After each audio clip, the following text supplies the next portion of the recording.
Hello, I'm Steve Hedlund, Communications and Events Manager at the Global Aquaculture Alliance.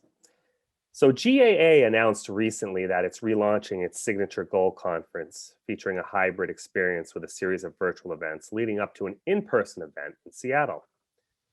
Now, this approach builds upon the virtual event that GAA organized last October, featuring 10 sessions and about 15 hours of content over the course of 4 days.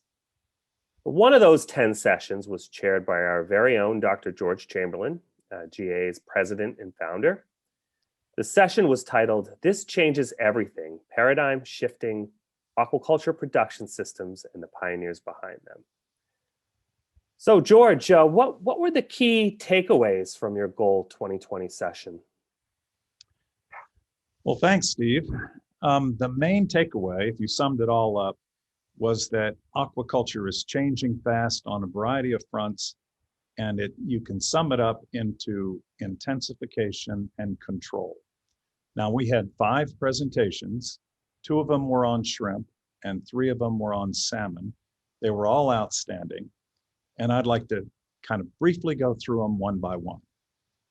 So the first one was by the chairman of MinFu, a gentleman named Li Van Quang, who describes an intensive shrimp tank system, which is popular in Asia, but it's normally farms that consist of 2 or 3 tanks each, very small farms, very intensive. But Mr. Quang has expanded this to hundreds of tanks in a massive farm. And he intends to keep increasing his production to reach 100,000 metric tons of shrimp per year. It's incredible.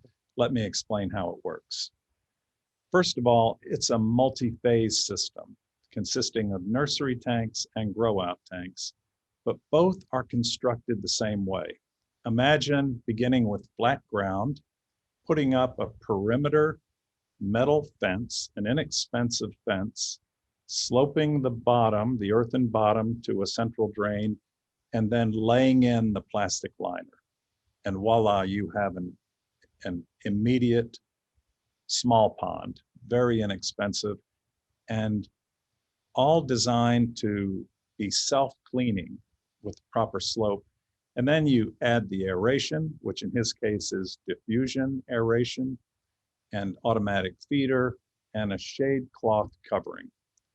Now remember, this is Vietnam, so there's a year-round growing season. To supply the seawater, MinFu has built a long plastic pipeline, 4.5 kilometers long, to the ocean, to an 8-meter depth in the ocean, to bring seawater back to treatment ponds where it's disinfected before it's used. Now, in actual operation, they use a fast-growing strain of Vaname, Pacific white shrimp, that are first stocked in the nursery tanks for about 30 days. Then they go in the grow-out tanks for an additional 90 days. But along the way, during that 90 days, they're partially harvested, usually twice, so that they don't exceed the carrying capacity of those tanks, and they can also provide different sizes to their customers. They don't use any antibiotics, and the effluent is sedimented before it's released. They can produce 3 cycles a year. They get very fast growth, and their annual production has reached up to 450 tons per hectare per year. That's like sky high. You know, if you think of a typical semi-intensive farm, it might reach 10 or maybe 20 tons per hectare per year, 450. And they estimate that their production costs are about 30% less than a conventional pond. So they've done it by combining an inexpensive self-cleaning tank with high biosecurity and fast growth genetics. It's a game changer. Now, the second presentation was by Robbins McIntosh, the Executive Vice President of the CP Group.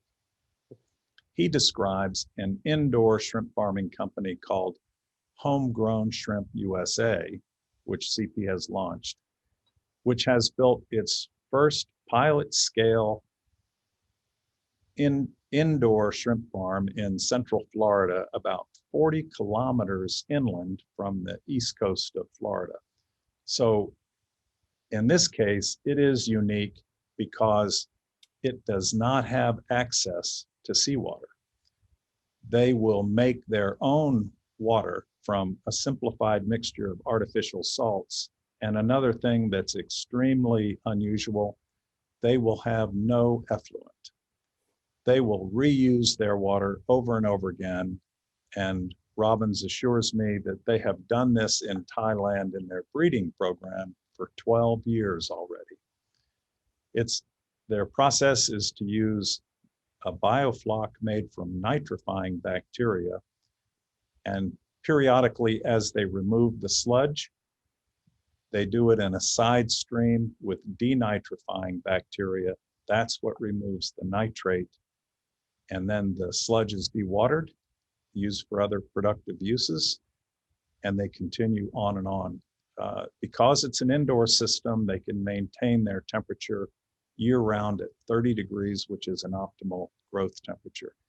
But the tank itself is essentially identical to the Minfu tank that we already talked about.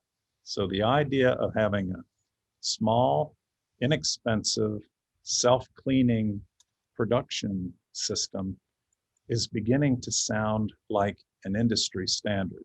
Imagine that maybe someday we'll move to a standardized production system as they do with poultry. Once again, the CP system uses a fast growth strain of Vannamei. They stock at a density of about 500 post-larvae per square meter. They reach 22 grams in 90 days with a feed conversion of only 1.3, and they expect to have 4 cycles a year. The carrying capacity of 5 to 6 kilograms per square meter. So they can produce in this pilot 200 to 250 metric tons per hectare per year. Now, in the case of CP in Homegrown USA, they'll be operating in Florida where labor costs are much higher. So they will automate and mechanize as much as they can in the hatchery and in the farm. And they think that their production cost will be around $5.70 per kilogram or $2.60 a pound, which is about half of the going cost of shrimp produced within the United States in the few farms that exist there. CP plans to build these kind of units throughout the US and in other countries around the world. Some of the units will have restaurants. Some of the regions will have shipping centers to deliver to other areas. So it is a remarkable new concept that will deliver fresh shrimp year-round to key markets. And it demonstrates that you can do intensive culture in a zero water exchange, no effluent system, which is a huge paradigm shift. Now, the next 3 presentations dealt with salmon. And salmon are conventionally raised in marine net pens. And Norway is the world's largest producer with about 1.3 million metric tons of production in 2019. But the government of Norway targets production of 5 million metric tons by 2050. But the challenge in Norway and in other producing countries is sea lice. This parasitic disease limits production. So there are 3 exciting new innovations that were all presented in these next 3 sessions or presentations in this session.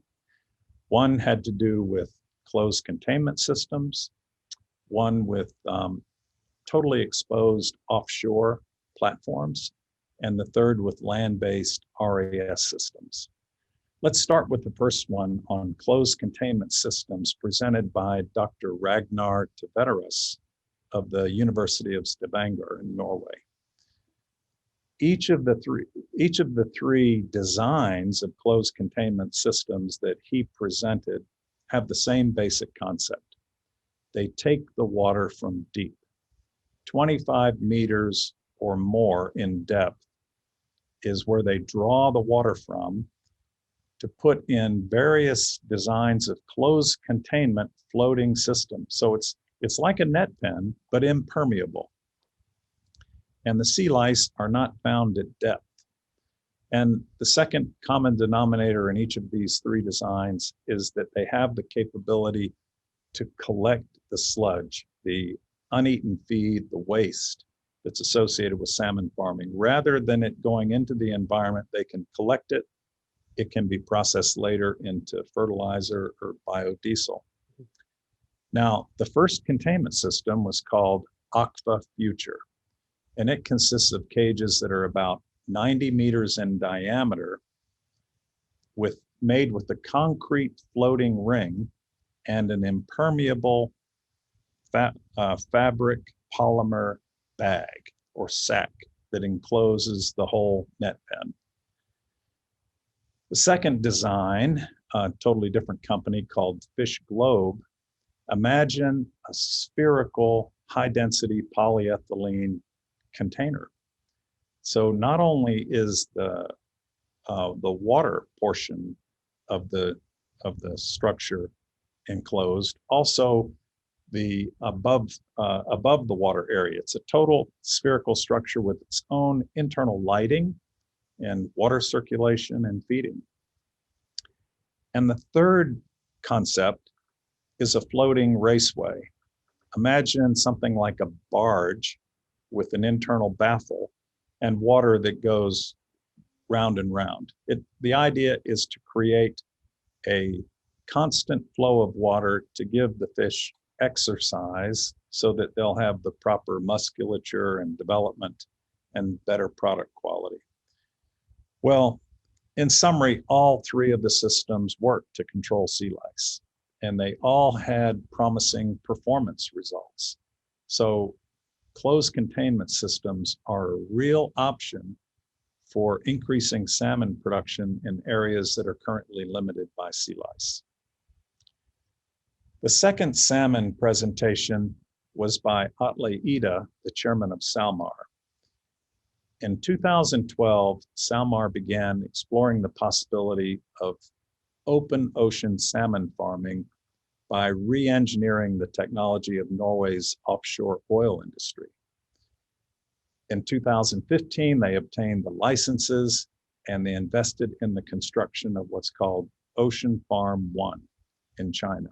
Now, this platform, which is 68 meters in height and 110 meters in diameter and designed to withstand 11-meter waves, was constructed in China and then transported by sea all the way to Norway.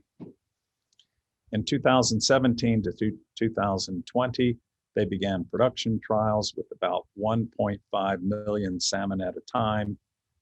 The platform has 20,000 sensors. And there was a steep learning curve about how to manage this thing, but the biological performance of the fish, in Atle's words, was amazing. Now SalMar is embarking on a design that's twice as big as Ocean Farm 1. This will be called Smart Fish Farm. And it will be able to withstand 31-meter waves, not just 11-meter waves. And it will accommodate 3 million salmon and produce nearly 20 metric tons per cycle. Now they expect to start building Smart Fish Farm in the first half of this year, 2021, and to stock fish in 2023. Now, these platforms, it's hard to put into words. It's like they mark the point in time when humanity has truly begun to farm the oceans. It's a dream that we've had for maybe a century. The oceans that comprise 70% of the planet. Now, Atle estimates that expansion of such systems to meet Norway's target of 5 million tons of salmon by 2050 will require a massive investment in offshore production equipment and smolt capacity and other infrastructure. He estimates $30 billion US. So a huge paradigm shift with enormous potential, not just for salmon, but for many marine species. Really exciting presentation. The final one of the session, and the third one on salmon, was by David Cahill, the global head of production at Pure Salmon. And he described land-based recirculating aquaculture systems, or what's commonly known as RAS systems, RAS. Now, this sector is just exploding with interest. 91 RAS projects are planned for startup by 2025, and these are projected to produce 1.3 million metric tons by 2030. Now, bear in mind, Norway's total production in 2019 was 1.3 million metric tons. So these systems intend to produce more, quite a bit more than Norway currently produces. Pure Salmon alone is planning multiple facilities that are close to the markets in the United States, France, Poland, Japan, Middle East, China, and Africa. And the concept with these systems is to put all of the life stages under one roof and to use continuous water treatment to minimize the need for water exchange and to reduce effluent release to a minimum. The designs include advanced systems for mechanical filtration to remove solids, nitrification for ammonia removal, denitrification for nitrate removal, gas balancing to pull out the carbon dioxide, injection of oxygen, increase carrying capacity, injection of ozone to break down organic compounds in the water, automatic monitoring of water quality, underwater video to manage animal welfare, backup systems, and on and on. So these land-based salmon systems are super advanced. They're very exciting. It's a fast-growing area of aquaculture. It's attracting lots of innovative companies and new technologies. And once again, the lessons learned here will apply to all of aquaculture. So in summary, we've learned about 5 new technologies. Minfu's intensive shrimp tank system in Vietnam, CP's indoor shrimp farm called Homegrown Shrimp USA in Florida, several closed containment salmon farms in Norway, SalMar's exciting open ocean salmon platform in Norway, and Pure Salmon's land-based RAS system planned around the world. So let me end this session with some visionary words about the future from Atle Eid, and let me encourage you to go and listen to each of these sessions that you're interested in full detail by clicking on the link. So let's listen to Atle. I think that salmon farming is at the very beginning. Even though the industry is more than 30 years old, we will see a tremendous development from here into the future.